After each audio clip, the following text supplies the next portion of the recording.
आपका चैलेंज, जैसे पहले हमने बोला कि डंप्स अवेलेबल नहीं है, it's all about the knowledge. You can not assure me कि अगर मेरे पास 6 चैप्टर हैं फाउंडेशन में, तो 4 चैप्टर पढ़ के मैं पास हो जाऊंगा, राइट? क्योंकि उसका ट्रिकीनेस भी अलग है। Examination is not that simple like your academic where you write subjective, it is objective. And yes trust me और नॉट, ऑब्जेक्टिव आज की तारीख में सब्जेक्टिव से ज्यादा ट्रिकी है, यस राइट? कि वहां पे कुछ तो नरेशन आप लिख के आओगे, कुछ तो मार्क्स पॉसिबल है, यहाँ पे या तो सही या तो गलत। अगर बिल्कुल। ऊपर नीचे हुए बी से सी हुए, आंसर चेंज, और आपका टेक्स्ट ही खत्म हो जाता है कि आपको ये topic बिल्कुल नहीं आता है। That is what the decision ISTQB भी मेक्स, कि ये कंटेंट नहीं आता, let's move to the next. तो वैसे हो जाता है। तो फ्रेशर्स का एक कॉमन चीज है कि वो सोचते हैं कि 26 is my target. But point is, जब आप इंडस्ट्री में स्टेप इन करेंगे, तो 26 is not your target. True. आपके पास टूल्स रहेंगे, आपके पास टेक्निक रहेगा। So QA is a combination of everything. Yes. एक क्यूए को डिफेक्ट ढूंढने के लिए उसके पास अप्रोच होनी चाहिए, उसको रिक्वायरमेंट अंडरस्टैंडिंग होनी चाहिए, उसके पास टेक्निक होनी चाहिए।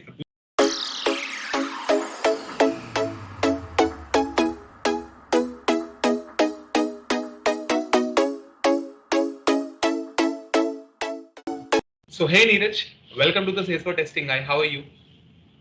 I'm doing fantastic, Gandharv, and it was really an honor to be a part of your podcast because I was certainly looking forward to interact with you. And it's really a great opportunity for me to be on your talk show and look forward to share a lot of information with our audience here. Thank Thank you you. so much. It means a lot for me, Neeraj also. And as you already aware, Neeraj, कि आज का hot topic होने क्या वाला है, अगर मैं freshers के परसेप्शन से बात करूं कि ISTQB है क्या, उनके इम्पोर्टेंस क्या है। अगर किसी टेस्टर को अपना करियर स्टार्ट करना है तो वो डिफरेंट वेबसाइट्स पे जाता है, पढ़ता है टेस्टिंग के बारे में, बट डीप नॉलेज देने के लिए आपके पास सर्टिफिकेशन की नीड होनी चाहिए, जिसका एक बेंचमार्क सेट है और उसके पेपर्स भी बहुत सारे हैं, उसके डिफरेंट लेवल्स हैं। एंड हम आज उन सभी टॉपिक्स में या उन सभी एफएक्यूज को कवर करने वाले हैं जो ISTQB से रिलेटेड हैं, और वो किस तरीके से हेल्प कर सकते हैं उन फ्रेशर्स को या उन कॉर्पोरेट प्रोफेशनल सॉफ्टवेयर टेस्टर्स को जिन्होंने अपनी जर्नी जो स्टार्ट की है टेस्टिंग में, और किस तरीके से उनको बेनिफिट हो सकता है। So all those FAQs we gonna discuss here, but in order to start this podcast I just want you to please introduce yourself to my audience so that they have a better insight about you, कि आपने अपना career कैसे start किया, आपको क्यों world's best instructor for ISQTB कहा जाता है। Okay. तो गंधर्व, सबसे पहले तो thank you so much for giving that outline कि हम यहाँ एक्सपेक्ट क्या कर रहे हैं and what we are looking forward to share with our audience today. तो सबसे पहली चीज कि ऑफ कोर्स मेरा इंट्रोडक्शन यहाँ पे, तो मैं एक टेस्टिंग का बंदा हूँ right from the beginning, and the journey has been really incredible. जहाँ पे एक सोच थी कि कुछ डिफरेंट करना है। And the first part I would like to start from my graduation. जो सबसे शॉकिंग चीज होगी एंड ज्यादा लोगों को पता नहीं है, बहुत ओके। कम लोगों को, लिमिटेड लोगों को पता है, जहां पे मैं रियली किसी को मोटिवेट करना चाहता हूँ, and that is like I come from a mechanical background. I am a okay. Mechanical engineer, 2010 pass out. And हमारे लिए सबसे बड़ी चैलेंजिंग चीज ये होती थी कि हमारे डिपार्टमेंट में मतलब इनोवेशन बहुत होते थे, मशीन लर्निंग बहुत होती थी। Not that new machine learning, but it's all about like machines, we love machines, right? पर एक चीज होती थी कि भाई सबको पता होता था कि आगे जाके आपकी सैलरी 5-6 हजार, 7 हजार, 8 हजार से स्टार्ट होने वाली है। बट एक चीज थी कि आपको मैकेनिकल इंडस्ट्री में इस तरह बिल्ड किया जाता है ना, कि आप मशीनों से लड़ रहे हो, मशीनों से डील कर रहे हो, so you are ready for anything. आप वर्ल्ड में कहीं भी जाके कॉन्कर कर सकते हो, कोई भी प्रोफेशन ट्राई कर सकते हो, and you are ready for adopting any knowledge. तो सबसे पहली चीज, फंडामेंटल चीज ये होती है कि मैकेनिकल गाइज जो होते हैं हमारे, वो काफी रेडी टू डिप्लॉय एनीथिंग, उस टाइप के लोग होते हैं, और वो मार्केट में जाके उनके लिए कोई अपॉर्चुनिटी ढूंढना कोई बड़ी बात नहीं हो जाती। तो बिल्कुल। इनफैक्ट मेरी जर्नी वहीं से स्टार्ट हुई as a mechanical guy. I graduated with a placed offer with me, but I started working with the mechanical industry. वहां पे मुझे काफी कुछ सीखने को मिला, and I was working pretty good as well. My managers used to appreciate. But point is कि जब एक मोमेंट आया कि मुझे अपना फ्यूचर दिखा कि आज से 5 साल बाद मैं क्या कर रहा हूँ, अगर मैं इसी कंपनी में मैनेजर बन जाता हूँ तो मेरा मैनेजर क्या कर रहा है और मैं क्या कर रहा हूँ, and I hardly found any difference. तो उस दिन मुझे रियलाइज हुआ कि is this what I wanted to do in my life as a name. तो आई रियलाइज कि नहीं यार, ये तो मेरा एम है नहीं। Then I said what we really want to do. तो वहां पे मुझे दो चीज दिखी। एक तो क्रिएटिविटी जो मैं करना चाहता था, और दूसरी चीज ये थी कि मुझे दुनिया घूमनी थी। Okay, I just wanted to travel places, meet people, interact with them, and I was passionate about teaching, of course. That's the first thing which comes to my mind when I talk about my career so far. तो उसमें सबका मिला के एक combination जो मुझे मिला as an एमेलगम की कौन सा ऐसा प्रोफाइल है जो चारों चीजें दे सकता है, that was like QA instructor, right? तो मैंने पहले बोला कि क्यूए इंस्ट्रक्टर बनने से पहले क्यूए बनना जरूरी है, राइट? आप अगर टेस्टर नहीं हो, आपको पता नहीं कि टेस्टिंग होती कैसे है, मतलब ये वही बात हो गई कि आप एक रेस्टोरेंट खोल रहे हो और आपको चाय बनानी नहीं आती, राइट?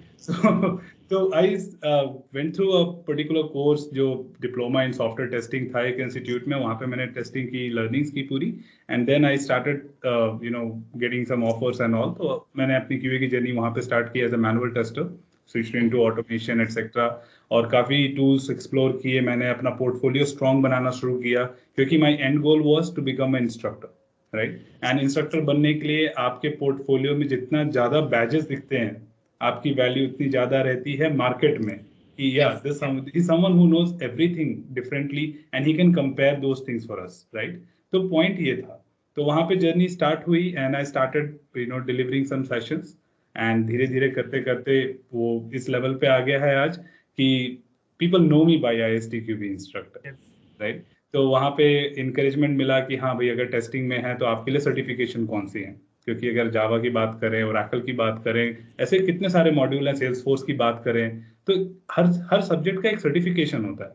बट स्पेसिफिक एक रोल प्ले की बात करें कि टेस्टिंग में क्या सर्टिफिकेशन है आपके पास, तो फिर से वही बातें आ जाती है कि हाँ, आप भी सेल्स फोर्स सर्टिफिकेशन ले सकते हो, सैप ले सकते हो, AWS का ले सकते हो, बट टेस्टिंग एज अ प्रोफेशन आपके पास कौन सी सर्टिफिकेशन है?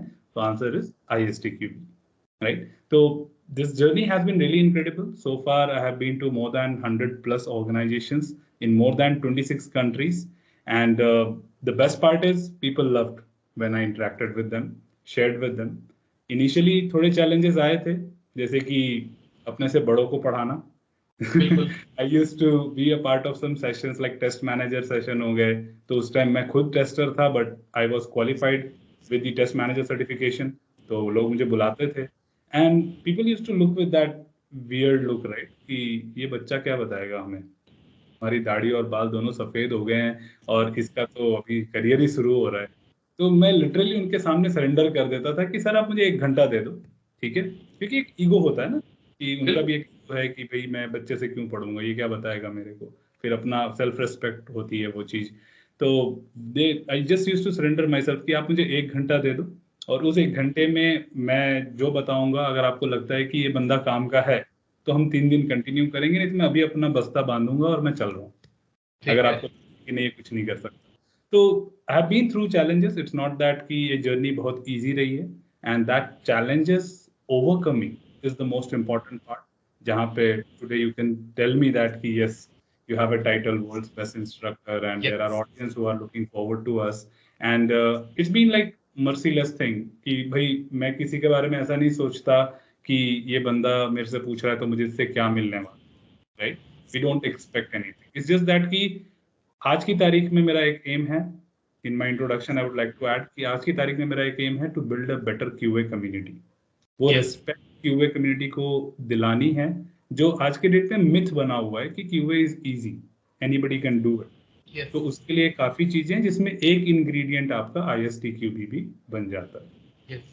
एंड यू नो इसी पॉइंट से एक बहुत अच्छी चीज निकल के आई थी, आपने जो अपने इंट्रोडक्शन में बोला कि मुझे क्रिएटिविटी दिखाना था, जिसे हम साधारण भाषा में बोले कि सृजनात्मकता दिखानी थी, अगर मैं किसी को बताऊं तो टेस्टर का एक फीचर भी होता है कि वो कितना क्रिएटिव है अपने बग्स को जस्टिफाई करने में। बिल्कुल, आपका क्या परसेप्शन है इस पर्टिकुलर पॉइंट पे, अगर हम इनिशियल लेवल पर गाइड करें कि कैसे अपने आप जो भी बग्स निकाल रहे हैं उसको किस तरीके से जस्टिफाई कर पाए एज अ टेस्टर? क्योंकि you know at an initial level tester को, ये जो बिगिनर्स लेवल पे जो टेस्टर होते हैं, जब वो एक्सपीरियंस्ड प्रोफेशनल डेवलपर्स के साथ काम कर रहे होते हैं सेम प्रोजेक्ट में, तो कहीं ना कहीं कभी कभी ये भी होता है कि उस टेस्टर ने बग निकाल दिया, बट वो डेवलपर ने वो उस चीज को आनाकानी कर रहा है कि मैं इसको बाद में करूंगा, होल्ड में करूंगा, तो कहीं ना कहीं छोटा सा एक्सप्लॉइटेशन होता है उस पर्टिकुलर टेस्टर के साथ। So at that moment in time, what is your guidance? आपकी क्या guidance रहेगी उस particular tester को कि how to be more justified as a tester and be creative?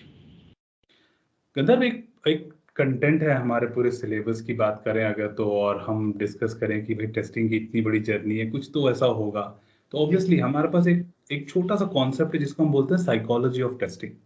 तो साइकोलॉजी में माइंडसेट आ जाता है, ये आ जाता है बताना कि टेस्टर को कि भाई आपका nature is destructive, you don't have to see it as your baby. ये दूसरे का बच्चा है, ये दूसरे का सामान है, इसको तोड़ना है आपको, और आपको उसके पैसे मिल रहे हैं, ठीक है। But at the same time we teach them that being destructive in nature towards the product, आप प्रोडक्ट को छोड़ के और किसी चीज पे डिस्ट्रक्टिव नहीं होते। yes. ठीक है, तो आपका पॉइंट एक ही है कि आप बस एक चीज अश्योर करेंगे कि आप सामने वाले को कैसे उसको एक्सप्रेस कर रहे हैं, राइट। इट्स मोर अबाउट कि how you let people know कि जो मैंने ढूंढा है वो आप में गलती नहीं है। कॉन्फ्लिक्ट कहाँ स्टार्ट होती है, राइट। अगर मैं सीधा अपफ्रंट आपको बोलूँ कि गंधर्व आप ये गलत कर रहे हो, तो गंधर्व कहेगा कि यार ऑब्वियसली यार आप you are hurting my ego, you are hurting my self respect and sort of thing.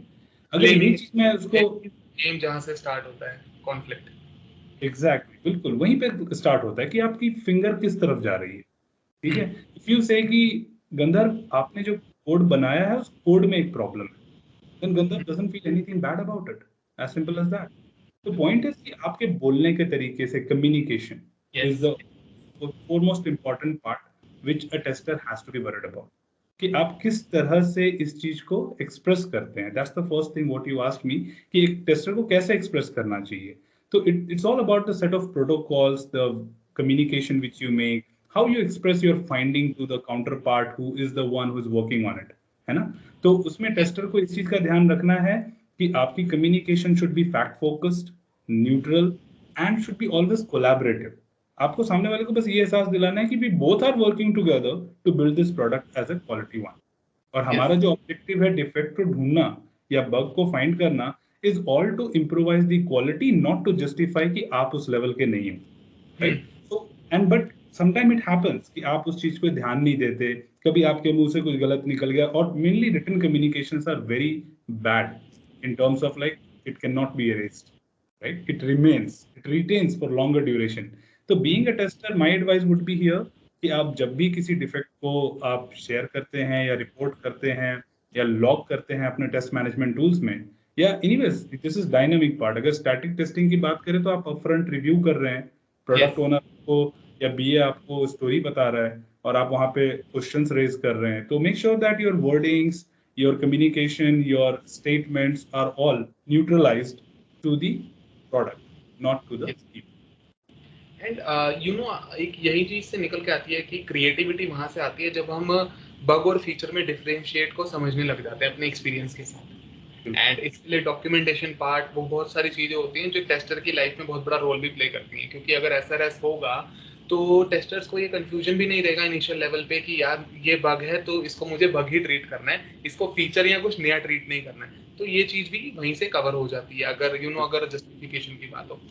Like मैंने बहुत जगह देखा है, जैसे मैं स्टूडेंट्स के साथ बहुत इंटरेक्ट करता हूँ, तो मैं वहाँ पे यही पाता हूँ कि लाइक उनके हिसाब से सर्टिफिकेशन को लेकर एक बहुत बड़ा मिथ बना हुआ है कि अगर मैंने फ्रेशर लेवल पे विद इन 6 मंथ्स मेरे को एक सर्विस बेस्ड या प्रोडक्ट बेस्ड ऑर्गेनाइजेशन में हो गया है, मैंने ISTQB क्लियर कर लिया है प्रैक्टिस करके, 40 में से 26 का पासिंग आउट होता है, मेरे 26 आ गया है, नाउ अब ना मेरे को 2 लाख 3 लाख रुपए ना एक्स्ट्रा मिलेगा पैकेज में, जो उनके मन में एक माइंडसेट बन गया जो कि एक मिथ है या फैक्ट है। सो आपका क्या परसेप्शन है इस पर्टिकुलर पॉइंट को लेके, क्योंकि ये बहुत ज्यादा आज के टाइम पे एक ट्रेंडिंग में चीज चल रही है जो फ्रेशर्स के मन में बहुत सारी आती है regarding from the perception of ISTQB foundation level certification. तो ये अगेन काफी अच्छी बात कही आपने कि जब सर्टिफिकेशंस की बात आती है तो उसको हमें किस तरह देखना चाहिए कि is it going to add value to us और is just like a portfolio adding one of the certifications to your resume और समथिंग। तो कहानी आती है कि नहीं, answer is wrong, it's a myth. कि अगर आप उसको सोच रहे हैं कि certification would give you some increment in the packages और आपकी value as such like you can expect a hike और समथिंग। हाँ, कुछ कंपनियां हैं जो इस चीज को काफी सिग्निफिकेंटली इम्पोर्टेंस मानती हैं कि अगर आप कुछ एडअप करते हो अपने प्रोफाइल में, just not being an ordinary QA, if you showcase something better, आप अपने प्रोफाइल में कुछ नया दिखाते हो, मुझे कुछ अपग्रेडेशन दिखाते हो, तो I will have some bonuses for you और सम परफॉर्मेंस पैरामीटर्स। आपके गोल सेटिंग्स में आपके कुछ परफॉर्मेंस पैरामीटर सर्टिफिकेशन के भी होते हैं, तो वो सब वहां पे ऐड हो जाते हैं। बट एज सच उसको एक एज अ गोल लेके चलना कि अगर मैं सर्टिफाई हो गया तो I can claim something in the industry, ये गलत है। ठीक है। और सबसे पहली बात यहाँ पे ये आ जाती है कि ISTQB जो है वो सिर्फ एक सर्टिफिकेशन नहीं है, राइट। सबसे इंपॉर्टेंट चीज कि ISTQB is a knowledge base. आपका सबसे पहला चीज है जो फंडामेंटल बिल्ड होता है। And there are again different certifications as you would be knowing. Foundation होता है, एडवांस लेवल होता है, एक्सपर्ट लेवल होता है। Then we have specialized certifications also की परफॉर्मेंस टेस्टिंग है, मोबाइल एप्लीकेशन टेस्ट है, तो डोमेन स्पेसिफिक सर्टिफिकेशंस भी है हमारे पास। तो ये एक kind of qualification criteria freshers की बात करें तो बन सकता है कि एज अ फ्रेशर अगर मैं सोच रहा हूँ कि मैं इंडस्ट्री में स्टेप इन करूँ और मेरा गोल सेट है कि मुझे QA बनना है, I am not striving to become a developer, तो वहां पे ये सर्टिफिकेशन आपके लिए एडेड एडवांटेज है। दूसरी चीज, आप कहोगे कि ठीक है सर्टिफिकेशन मैं कर लूंगा, but what about the knowledge, how to crack the interview? तो आंसर इज देयर इटसेल्फ। आप सर्टिफिकेशन के लिए जो प्रिपरेशन कर रहे हैं, जो कंटेंट आप फॉलो कर रहे हैं, वो exactly it's designed in a way that prepares you कि आप QA बन सकते हो। आपके पास नॉलेज रहेगी कि टेस्टिंग है क्या, टेस्टिंग के टाइप्स क्या हैं, टेस्टिंग की मेथोडोलॉजीज क्या हैं, टेक्निक्स क्या हैं, डिफेक्ट मैनेजमेंट क्या होता है, छोटा छोटा इंट्रोडक्शन है जैसे कि टेस्ट प्लानिंग क्या हो गया और टेस्ट मॉनिटरिंग क्या हो गया, रिस्क एंड टेस्टिंग क्या होता है। तो ये सारी चीजें आपको सब कुछ बताई जाती है। Not even that, like techniques भी बताया जाता है कि टेस्ट केस प्रिपरेशन के लिए आप किस टाइप की टेक्निक्स यूज कर सकते हैं। तो गिवन दैट कि ये सारी नॉलेज आपके पास होगी, तो फर्स्ट ऑफ ऑल आपकी जर्नी स्ट्रांग रहेगी। इसका नाम ऐसे ही फाउंडेशन नहीं पड़ा, सर्टिफिकेशन का नाम जो पहला सर्टिफिकेशन है, that is literally building up your foundation to start your career. And moreover you bring transformation to the organization. Organization अगर आपकी प्रोफाइल देखता है तो ये नहीं है कि आपसे वो सवाल नहीं पूछेगा एज एन इंटरव्यूअर, वो he will literally ask you कि what is unit testing, what is integration testing. It's not that कि आपने अगर एक लोगो लगा रखा है STQB का तो you don't deserve any question or something. Point is कि वो आपसे ओवर एक्सपेक्ट करने लगते हैं कि भाई अगर आप मुझे बाकी कैंडिडेट्स में, अगर मैं आप सर्टिफाइड हो, मैं आपको हायर करता हूँ, तो what value will you bring to me, right. आपसे मैं ये उम्मीद करूंगा कि आप क्या रिनोवेशन लाओगे। इनके पास सर्टिफिकेशन नहीं है, इनके पास अलाइनमेंट नहीं है, इनके पास पाथवे नहीं है, डायरेक्शन नहीं है, आइडियाज नहीं है, राइट। तो being you as a certified candidate, I am looking forward to hire you. तो what is that you have which others don't have, right. तो freshers को what I would say here is कि they should look forward to this certification as a knowledge base rather than just as a recognition. ठीक है, and they will certainly add a lot of fundamental understanding which they can roll out in the organization and showcase their ability. Adding this particular certification को अगर हम portfolio में add करें तो इसका कोई एक रोल नहीं रह जाएगा जब तक हम उसके ऊपर जस्टिफाइड नहीं रहेंगे। जाहिर सी बात है, आपने एक पॉइंट बोला कि अगर आपके पास 10 लोग आए इंटरव्यू देने और एक ने ISTQB किया हुआ है और अच्छे मार्क्स हैं, ऑल्दो मार्क्स नहीं लिखे उस पर्टिकुलर चीज पे, बट उसने क्रैक किया हुआ है, लोगो है उसके पोर्टफोलियो पे, तो कहीं ना कहीं इंटरव्यूअर के मन में होगा कि यार इसने ये किया है तो इससे मैं पूछूं कि इसे पता भी है कि इसने कैसे किया है। क्योंकि ISTQB का सबसे बड़ा जो एक कहते हैं कि पावर है उसकी, जो मुझे लगता है कि सबसे बड़ी पावर है उसके पास, कि इसके डम्स अवेलेबल नहीं होते, इसके डम्स होते ही नहीं। बिल्कुल सही बात है, बिल्कुल सही बात है। यानी कि जो जिस भी पर्सन ने क्रैक किया होगा उसने पढ़ के ही किया होगा, पढ़ के ही करना है। यस। तो इसी में से एक चीज आता है कि like how to be more practical as a fresher. अगर क्योंकि बहुत बार ये होता है कि सर्टिफिकेशंस कभी कभी, जैसे मैंने कहा कि पासिंग मार्क्स पे 26 चाहिए तो 26 ही आ गए तो बहुत खुशी हो रही है कि यार 26 नंबर आ गए, अब तो कुछ नहीं। बट जो 14 मार्क्स कटे हैं 40 में से, जितने भी आपका ड्यूरेशन है, उसका आप क्या करेंगे? जो आप देखो, बहुत यहाँ तो वो पॉइंट ये आ रहा है कि मेरा एक ग्लास है जो बिल्कुल खाली लग रहा है एक पर्सन के परसेप्शन से, बट दूसरे ने कहा है कि the glass is full of air. Correct. How to be a positive mindset में उस पर्टिकुलर चीज को किस तरीके से हम कर सकते हैं प्रैक्टिकल करते हुए टेस्टर के परसेप्शन से? तो बेसिकली सबसे पहली चीज यहाँ आ जाती है, स्कोरिंग सिस्टम की बात कर रहे हैं हम। तो स्कोर सिस्टम में ये हो जाता है कि आप सोचते हैं कि यार वो आप, एक तो पहली बात कि अगर आप फ्रेशर हैं, क्योंकि ISTQB का फंडामेंटल है ये कि आप फाउंडेशन से ही स्टार्ट करेंगे, you can not jump to advance level directly, उनके लिए प्रीरिक्विजिट हो जाता है फाउंडेशन। तो mostly people take it at when you know अपना फ्रेशर का जर्नी स्टार्ट करते हैं, तो वहाँ पे उनको रिकमेंड किया जाता है कि भाई फाउंडेशन सर्टिफिकेशन आप ले लो। तो वो उनके दिमाग में एकेडमिक वाली चीजें चलती रहती हैं, राइट, कि यार 33 35 आ गए तो बस है, हमारा पास क्राइटेरिया मीट हो गया। यहाँ भी वो वही सोच लेकर आते हैं, बट द पॉइंट इज कि यहाँ पे आपका चैलेंज, जैसे पहले हमने बोला कि डंप्स अवेलेबल नहीं है, it's all about the knowledge. You can not assure me कि अगर मेरे पास 6 चैप्टर हैं फाउंडेशन में, तो 4 चैप्टर पढ़ के मैं पास हो जाऊंगा, राइट, क्योंकि उसका ट्रिकीनेस भी अलग है। Examination is not that simple like your academic where you write subjective, it is objective, and trust me और नॉट, ऑब्जेक्टिव आज की तारीख में सब्जेक्टिव से ज्यादा ट्रिकी है, राइट। तो वहां पे कुछ तो नरेशन आप लिख के आओगे, कुछ तो मार्क्स पॉसिबल है, यहाँ पे या तो सही या तो गलत। अगर ऊपर नीचे हुए बी से सी हुए, आंसर चेंज, और आपका टेक्स्ट ही खत्म हो जाता है कि आपको टॉपिक बिल्कुल नहीं आता है। That is what the decision ISTQB भी मेक्स कि ये कंटेंट नहीं आता, let's move to the next. तो वैसे हो जाता है। तो फ्रेशर्स का एक कॉमन चीज है कि वो सोचते हैं कि 26 is my target, but point is जब आप इंडस्ट्री में स्टेप इन करेंगे तो 26 इज नॉट योर टारगेट। आपके पास टूल्स रहेंगे, आपके पास टेक्निक रहेगा। So QA is a combination of everything. एक क्यूए को डिफेक्ट ढूंढने के लिए उसके पास अप्रोच होनी चाहिए, तो रिक्वायरमेंट अंडरस्टैंडिंग होनी चाहिए, उसके पास टेक्निक होनी चाहिए, एबिलिटी होनी चाहिए, and lot many other things like. और ये भी है कि प्रोसेस में डिफेक्ट को कहाँ अच्छा ढूंढा जा सकता है। It's not always dynamic testing, ठीक है। तो डायनामिक के बदले आप स्टैटिक में भी काफी डिफेक्ट ढूंढ सकते हो, and you can prevent defects, है ना। तो हर चीज एक अलग लेवल पे है। तो मार्क्स के कंसीडर अगर ना करें तो ज्यादा बढ़िया रहेगा, क्योंकि you never know when you have 20 और 40।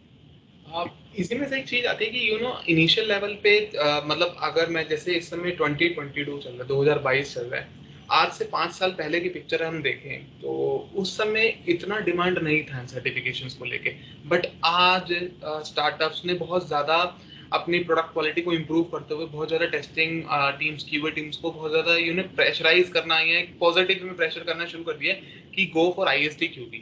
क्यों? क्योंकि वो नॉलेज बेस्ड है, प्रैक्टिकल बेस्ड है। कुछ चीजें उसमें ऐसी होंगी जैसे हमने सिर्फ, अगर हम बात करें तो बाउंड्री वैल्यू एनालिसिस का मतलब हमें सिर्फ उसकी डेफिनेशन पता होती है, उसकी मैक्सिमम मिनिमम जो बेस वैल्यू यहाँ तक होता है, बट प्रोडक्ट के अकॉर्डिंग उस नॉलेज को अप्लाई किस तरीके से कर सकते हैं, क्योंकि it's all about practically. Correct. नहीं, that's another thing which is very important for anybody taking up the certification to know, कि सबसे पहली चीज ये है कि आप जब सर्टिफिकेशन को देखते हैं कि आप सोचते हैं कि हाँ भी ये 5 साल पहले था या नहीं था, आज इतना ट्रेंडिंग हो रहा है तो क्यों हो रहा है। तो सबसे पहली चीज जो आप स्टार्ट करते हैं वो ये सोचने से करते हैं कि पहले क्यूए भी कहाँ थे, ठीक है ना।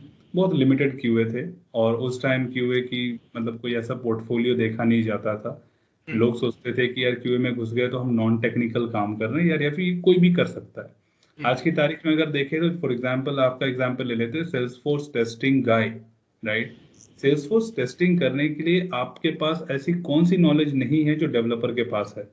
Like you particularly know all the configurations right behind the screen. आपको ये पता है कि FLS क्या होता है, ऑर्गेनाइजेशन वाइड रूल्स क्या होते हैं, प्रोटोकॉल्स क्या होते हैं, हर चीज, राइट, रोल्स एंड रिस्पॉन्सिबिलिटी या परमिशंस एक्सेस सब कुछ आपको पता है जो एक डेवलपर को पता है। And then you go ahead and test it. क्यों?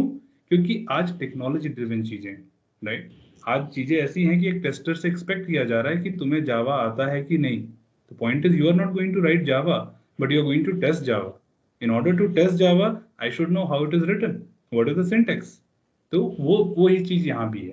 तो इनिशियली क्या था कि again ISTQB was coming up in the market, people लोग लाइक प्रोफाइल ही जब वैल्यूड नहीं था इनिशियली डेज में, like 6 years 7 years 10 years down the line, तो उस टाइम सर्टिफिकेशंस की वैल्यू ही क्या थी।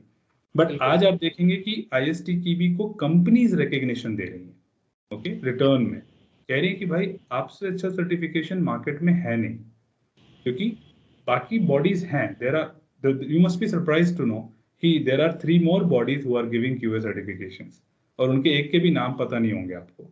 द रीजन इज दिस, क्योंकि it's a brand, ISTQB is a brand. They don't have any negligence, they don't have any tolerance कि यार तुम पैसे दे दो हम आपको पास करवा देंगे, या आपके पास क्वेश्चन पेपर। आज तक कोई ऐसा न्यूज आर्टिकल नहीं होगा जहां पे आपने सुना हो कि ISTQB में कोई भी टॉलरेंस अलाउ हुई है। तो इससे इसकी सिग्निफिकेंस बढ़ गई। Now organization started respecting them, giving them recognition कि अगर कोई सर्टिफिकेशन करना है तो वो ISTQB होना चाहिए, right? And more over it is international software testing qualification board, आपके सर्टिफिकेशंस इंटरनेशनली वैलिड हैं, राइट? तो इस तरह से क्या हो जाता है कि जैसे कि आप अपनी इंडिया की बात कर रहे हैं, कोई कंपनी है जिसने रिसोर्स हायर किए हैं, उनके पास एक प्रोजेक्ट आता है जो जर्मनी का है, उनके पास एक प्रोजेक्ट आता है जो यूरोपियन में किसी भी कंट्री है, US का है, कहीं का भी है, तो क्लाइंट की एक्सपेक्टेशन आती है कि भाई मुझे सर्टिफाइड रिसोर्सेज चाहिए इस प्रोजेक्ट पे। देन द क्लाइंट सेज कि बॉस सर्टिफाइड होना जरूरी है। तो इस तरह करते करते ये ट्रेंड बढ़ता गया है और today it has become like कि अगर आप एक QA हैं तो आर यू सर्टिफाइड और नॉट। आज की तारीख में आपको कुछ JDs में ये भी देखने को मिलेगा कि it's a pre requisite, mandatory. तो इस तरह ट्रेंड चेंज हुआ है। सो इसी से यही क्वेश्चन नेक्स्ट भी निकलता है कि इसका स्कोप क्या है, इसका स्कोप लॉन्ग जर्नी के हिसाब से एक टेस्टर की लाइफ में क्या रोल प्ले करेगा, अगर मैं सिर्फ फाउंडेशन की बात करूं तो? अगर सिर्फ फाउंडेशन की बात करें तो सबसे पहली चीज वही हो जाती है ना कि आपने अगर एक चाइल्डहुड में एक ड्रीम डिफाइन कर दिया, राइट? एम होना जरूरी है, कहते हैं ना कुछ अचीव करने के लिए एक एम करना जरूरी है। अगर आपके पास एम नहीं है तो you are just aimless and what you are doing is not worth. तो सेम चीज है यहाँ पे, जब आप ISTQ भी लेते हैं तो आप एक प्रोफेशनल तरीके में अलाइन हो जाते हैं कि एवरीथिंग इज सिस्टमैटिक। आप सर्टिफाइड तो हो गए बट वो प्रिंसिपल्स नहीं जाते कि हाँ टेस्टिंग ऐसे होती है। टेस्टिंग में स्टैटिक टेस्टिंग होता है जो प्रिवेंट करता है, डायनामिक टेस्टिंग फाइंड करता है। तो स्टैटिक टेस्टिंग की वैल्यू आपको पता है। अगर आप किसी ऑर्गेनाइजेशन में जाते हैं, आज नहीं कल नहीं परसों, like you keep switching your organization, third organization में आप जाएंगे और आपको मालूम चलेगा कि डायनामिक टेस्टिंग में आपके पास 50 डिफेक्ट आ रहे हैं and because of that 50 defects आपकी टेस्टिंग डिले हो रही है, ब्लॉक हो रही है। तब एक रेट्रोस्पेक्टिव सेशन होगा, ठीक है, जिसमें आपसे टीम लीड या स्क्रम मास्टर जो भी है आपका, PO जो भी पूछेगा आपसे कि being a QA what do you suggest what we should start doing. तो आप एक हाथ खड़ा करके सीधा बोल सकते हो कि why don't we do static testing, क्योंकि हमारे ऑर्गेनाइजेशन में हमारे प्रोजेक्ट में स्टैटिक टेस्टिंग नहीं हो रही है and we are finding lot of defects in dynamic testing. अगर हम स्टैटिक टेस्टिंग करते हैं, यूजर स्टोरी रिव्यू करते हैं, राइट, रिक्वायरमेंट्स को रिव्यू करते हैं, डिजाइन को रिव्यू करते हैं, तो we can find a lot of things much earlier in the life cycle. It would reduce a lot of load in our dynamic testing. मतलब 50 के बदले 20 हो जाएंगे बट 30 तो कम हो जाएंगे, राइट? आप जब ये कंट्रीब्यूशन करते हो, ये आपका लॉन्ग टर्म गोल है, आपका ये फ्यूचर है कि आप एक दिखा रहे हो कि जो मैंने लर्निंग की थी आज से 5 साल पहले, वो मैं आज भी इंप्लीमेंट कर सकता हूँ क्योंकि आई एम वेल अलाइंड। तो it's not one time event, ठीक है? आज आप सर्टिफिकेशन करते हो, ये आपको लाइफ टाइम सपोर्ट करने वाला है and the journey does not and here, right? Pretty much understand कि ISTQB के पास इतना सामान है आपके लिए कि आप वो करते करते करते आपकी जर्नी काफी लंबी चली जाएगी पर सर्टिफिकेशंस खत्म नहीं होंगे। You can keep exploring yourself, adding more knowledge, अपनी वैल्यू बढ़ाते रहेंगे मार्केट में आप कि हाँ मुझे ऑटोमेशन भी आता है तो एक सर्टिफिकेशन ले लिया, मैं मोबाइल टेस्टिंग डोमेन में टेस्टर हूँ तो मोबाइल का सर्टिफिकेशन ले लिया, तो उसकी कमी नहीं। But the point is you become systematic और ये नॉलेज आप कहीं भी अप्लाई कर सकते हो। As a long run being certified you can always add your idea, you can always add value to the process. और जो भी है कि ऑब्वियसली यू आर इनकरेजिंग, बाकी लोगों को इनकरेज कर रहे हो, क्योंकि when you contribute very effectively, confidence में जब आप टीम में बात करते हैं तो बाकी टीम मेंबर आपको ऑब्जर्व करते हैं कि यार ये बंदा ये कितना कॉन्फिडेंटली, इसके पास ये आइडियाज कहाँ से आते हैं। तो then they see you as कि यार ये अपना ISTQB का सर्टिफाइड बंदा है एंड यू आर इनडायरेक्टली आप उनको एनकरेज कर रहे हैं। तो ये लॉन्ग टर्म आपको बहुत सारे बेनिफिट्स मिलने वाले हैं। इसमें एक और सबसे बड़ी जो चीज़ आती है, जैसे अगर हम फ्रेशर्स के परसेप्शन से बात करें तो कहीं ना कहीं वो इस पर्टिकुलर चीज़ को एक सोचते हैं कि एक नॉर्मल पेपर ही होगा, मुझे बस पास ही करना है। वो नॉर्मल पेपर हम तब ट्रीट करते हैं जब हम उसके सिलेबस को देखते हैं। बिल्कुल बिल्कुल। आपके अकॉर्डिंग जब से आप पर्टिकुलरली इस ISTQB की ट्रेनिंग दे रही हैं एज अ QA इंस्ट्रक्टर, आपको क्या लगता है कि इसके कोर्स में जो कॉम्प्लेक्सिटी बढ़ी है कि कम हुई है? क्योंकि ये चीज़ बहुत बड़ा कॉन्फिडेंस देने वाली है। अगर फ्रेशर परसेप्शन से बात करूं, अगर आपने इजी बोला तो लगेगा कि बहुत इजी है, मुश्किल बोला तो मुश्किल भी लगेगा।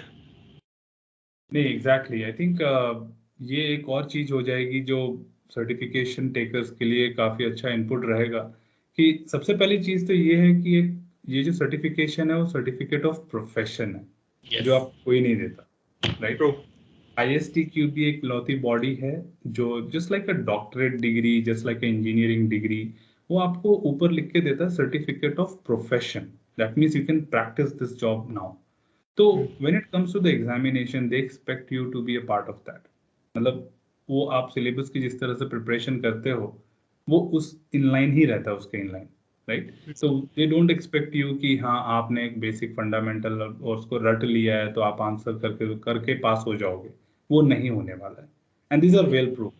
मैं अपना एग्जांपल देता हूँ आपको यहाँ पे, क्योंकि उससे अच्छा एग्जांपल मेरे पास है नहीं आज की तारीख में। Okay. जब मैंने टेस्टिंग स्टार्ट की और मैंने फिर इंस्ट्रक्शन स्टार्ट किया, ट्रेनिंग स्टार्ट की, तो I used to train a lot of corporate professionals, like freshers नहीं, लैटरल्स भी करता था मैं, जो थे के काफी मतलब कस्टमाइज सेशंस होते थे, तो मैनुअल टेस्टिंग के कॉन्सेप्ट्स होते थे, ऑटोमेशन टूल की ट्रेनिंग होती थी। तो आई वाज कॉन्फिडेंट इनफ कि मेरे को तो टेस्टिंग बहुत अच्छे से आता है, क्योंकि अगर एज फार एज आप एक ट्रेनर हो और आपके पार्टिसिपेंट्स कुछ क्वेश्चन पूछ रहे हैं रैंडम और आप उनको सेटिस्फाई कर पा रहे हो, तो दिस इज वेरी कॉमन कि यू विल बिलीव कि हाँ आपको आता है ये सारा चीज और there is nothing you can not answer. Correct. With that over confidence I thought कि एक सर्टिफिकेशन होना जरूरी है। I stepped into ISTQB foundation. Trust me और नॉट, आई गॉट 21 मार्क्स। ठीक है, मैं फेल हो गया क्योंकि 26 पासिंग क्राइटेरिया था और 21 आया। दैट डे आई रियलाइज्ड कि TOC जो है वो बस एक मिथ है कि आप इसको अगर 2 साल 3 साल से अगर टेस्टिंग में काम कर रहे हो तो आप ISTQB बिना पढ़े पास कर सकते हैं, right? Content makes a difference. University, the board, ISTQB wants you to understand कि भाई ये डिफरेंट है, आप अपनी ऑर्गेनाइजेशन में कुछ और कर रहे हो, ठीक है? हम आपको जो ISTQB में बता रहे हैं वो जनरलाइज्ड है कि आप किसी भी इंडस्ट्री में काम कर सकते हो जाके। तो आपकी एक ऑर्गेनाइजेशन है, let it be any XYZ organisation, तो आपके अपने तरीके हैं उस प्रोडक्ट को डेवलप करने के, आपके अपने तरीके हैं उसको टेस्ट करने के, आपका अपना प्रोसेस है। कितनी सारी बॉडीज है, लाइक CMMI है, ISO है, जो इनको गवर्न करती हैं। अब वही सिंपल बात है ना, राइट? अपनी टेस्टिंग के प्रिंसिपल भी है, testing is context dependent. Automotive product e-commerce की तरह टेस्ट नहीं होता है, तो सेम अप्लाइज हियर। तो ISTQB कहता है कि आपको चाहे कितनी भी नॉलेज क्यों ना हो, मेरा syllabus going through that makes a difference. आपको समझना है कि फंडामेंटल है क्या, डिफेक्ट को हम डिफेक्ट ही क्यों बोलते हैं, उसको फेलियर या फॉल्ट ऐसा कुछ और क्यों नहीं बोल देते, राइट? मीनिंग है। तो they want you to align, आपको वो चाहते हैं कि आप उसको पढ़ो, उसको समझो, वो क्लैरिटी लो कि अगर कल को कोई पूछ ले आपसे कि डेफिनेशन की डेफिनेशन क्या है, Yes. तो आप वो भी justify. True. True. This is the last question अगर मैं इस पॉडकास्ट की बात करूं। So although we are not ज्ञानीज एंड बाबास की हमें सब कुछ ही पता है, बट यू नो अगर हम ये पॉडकास्ट कर रहे हैं सो कहीं ना कहीं हमारा एजेंडा यही है कि इस पर्टिकुलर सर्टिफिकेशन की रीच उस फ्रेशर तक पहुंचाना जिसे इसके बारे में बिल्कुल नहीं पता है और वो इसे ट्राई करना चाहता है। तो आपके क्या इनपुट्स या आपकी क्या एडवाइस या मैं कहूँ tips from your experience and perception जो आप फ्रेशर्स को देना चाहते हैं? सबसे पहली चीज तो मैं सारे टेस्टर्स को इनकरेज करूंगा कि बी सर्टिफाइड, क्योंकि जितनी सर्टिफिकेशन आपके पास कोई सर्टिफिकेशन नहीं है तो you are not so valued because others are getting certified. तो सबसे जरूरी चीज है कि आप जो भी काम कर रहे हैं उसका एक रिकग्निशन होना बहुत जरूरी, एक भी रिकग्निशन होना बहुत जरूरी है। तो being a tester you don't showcase कि हमारे लिए तो कोई सर्टिफिकेशन बना ही नहीं है, तो यू आर जस्ट अनअवेयर, मैं ये कहूँगा। तो आप सर्टिफिकेशन के लिए मैं आपको इनकरेज करूंगा अपनी ऑडियंस को कि सबसे पहले कि आप ISTQB certification at least foundation level से स्टार्ट करें, बाकी की जर्नी बाद में देखेंगे। But foundation certificate is something which doesn't have any criteria, कोई प्री रिक्विजिट नहीं है। तो हमारे सारे QA मेंबर्स जितने भी होंगे उनको सबको ISTQB लेना चाहिए and it's worth adding to your profile, right? जहां तक हमारा डिस्कशन आज हुआ है। और दूसरी चीज ये हो जाती है कि हाँ अब आती है सवाल कि आप प्रिपेयर कैसे करें इसके बारे में, कि कैसे तैयारी कर सकते हैं, किस टाइप के क्वेश्चंस आते हैं, क्या पैटर्न होते हैं एग्जामिनेशन के, क्या सिलेबस है। तो ये सारी चीजें आपको ऑनलाइन अवेलेबल मिल जाएंगी। And again talking to me you certainly know there is a knowledge base available on my channel, तो आप आराम से वहां पे देख सकते हैं। चैनल का नाम आप डिस्क्रिप्शन में डाल देंगे। तो वहां पे आपको लिंक मिल जाएगी, डायरेक्ट लिंक, और आप वहां से सारा कंटेंट पढ़ सकते हैं. Currently there are more than 50,000 people who have taken the certifications and given the recommendation कि this is the world's best content online available today to get certified. And that's where I'm recommending कि मैं आपको अपना content present कर सकूं, और उस content से आप इसको पढ़ के आराम से, self learning है, मतलब उसमें content की delivery ऐसे की गई है कि कोई भी बंदा उसको अपने आप अकेले में पढ़ के भी समझ सकता है. उसके बाद तो मैं हूँ ही, I am always reachable, anybody can reach out to me and understand कि हाँ ये मेरे कुछ क्वेरीज थे. There are some live sessions which I do every Saturday between 7 to 8 PM, तो आप वहाँ भी कनेक्ट कर सकते हैं, आप मेरे से बात कर सकते हैं, क्वेश्चंस पूछ सकते हैं, get your query solved, and be happy to know that कि ये इकलौता चैनल है पूरे वर्ल्ड वाइड वेब पे जो एक क्यूए के लिए लाइव सेशन करता है, राइट? क्योंकि क्यूएस के पास इतने सारे क्वेश्चंस हैं, हजारों ब्लॉग स्पॉट्स हैं, बट नोबडी रिस्पॉन्ड्स. तो हम ये इनिशिएटिव, मैंने बताया आपको कि आज की तारीख में मेरा गोल है to build a better QA community. तो हमें हर सैटरडे क्यूए के क्वेश्चंस को, क्वेरीज को, सर्टिफिकेशन से रिलेटेड जो भी कंसर्न्स हैं उनको रिस्पॉन्ड करने के लिए लाइव आता हूं, तो आप उसका भी फायदा उठा सकते हैं. और उसके बाद ऑब्वियसली बात है कि आप सर्टिफाइड हो जाएंगे तो you will have better remarkable position in your own organisation. You can show that to your fellow members, अपने कलीग्स को प्रमोट कर सकते हैं कि भाई ISTQB से दिस इज, मेरे अंदर ये ट्रांसफॉर्मेशन आया है, राइट? उस ट्रांसफॉर्मेशन को आप फर्दर मल्टीप्लाई कर सकते हैं. एंड दैट्स हाउ, सी, कहानी यहीं पे आ जाती है कि अगर मैं अच्छा बनता हूं तो बाकी भी अच्छे बनते हैं. You become an inspiration to many others.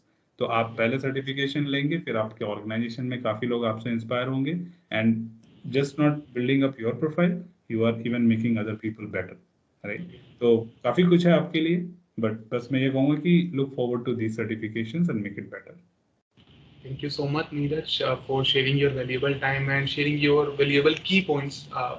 It means a lot for me and my channel. जिस तरीके से आपने जो भी टेस्टिंग को लेके मिथ्स, IELTS सर्टिफिकेशंस को लेके मिथ, क्या प्रैक्टिकल होना चाहिए, how to be more creative as a tester, जितने ही पॉइंट्स आपने रेस किए हैं, इनको बहुत अच्छा एक एक्सपोजर मिलेगा from the perception of freshers की ये चीज़ों का मुझे टेक केयर करना है अगर मुझे सर्टिफिकेशंस के लिए जाना है तो.